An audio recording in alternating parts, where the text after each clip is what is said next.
We, the adults of the last 4 generations, have blessed our children with the destiny of a shorter lifespan than their own parents. Your child will live a life 10 years younger than you because of the landscape of food that we've built around them.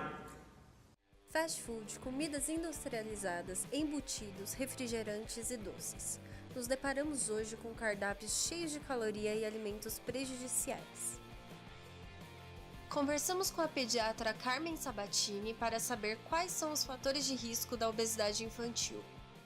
A obesidade infantil, assim, ela é uma doença bastante complexa, né? Porque ela tem multifatores que desencadeiam, multifatores que são tratáveis, né? Então, ela resulta sempre de um balanço positivo de energia. Então, um consumo excessivo de alguma coisa que leva a um reforço positivo, né? Então, ela tem múltiplos fatores. Os fatores ambientais, né? Que está relacionado com o que a criança come, né? Como é a família. Os fatores genéticos, que também são determinados por múltiplos genes, né? Então, não é só porque a mãe é gordinha que a criança tem que ser gordinha, mas quanto mais gorda são os familiares, maior a influência, tanto genética quanto ambiental.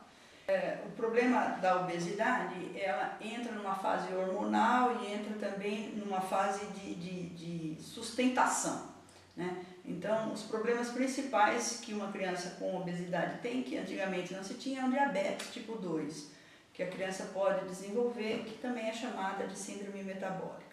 Então, ela vai ter necessidade de uso de medicamentos para controlar a glicemia, devido à sua alteração na produção e na sensibilidade da insulina.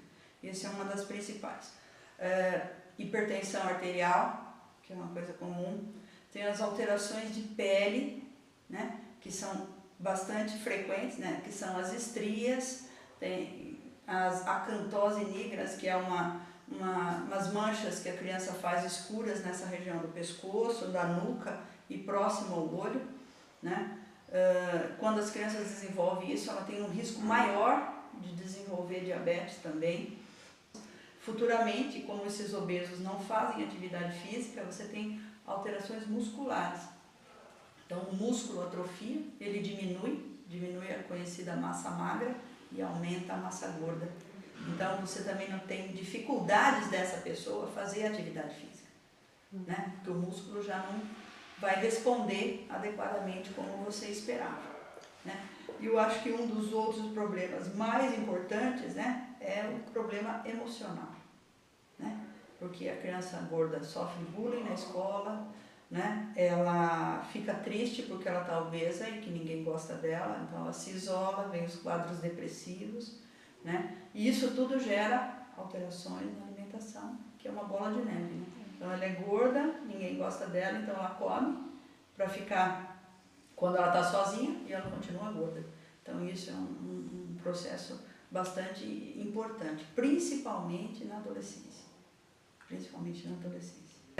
O que tem no cardápio que mais atrapalha, né, a criança é a introdução precoce de alimentos, né, industrializados ou alimentos, né, porque as mães têm uma ansiedade muito grande de dar comida, de dar um docinho, de dar um danoninho para a criança, né?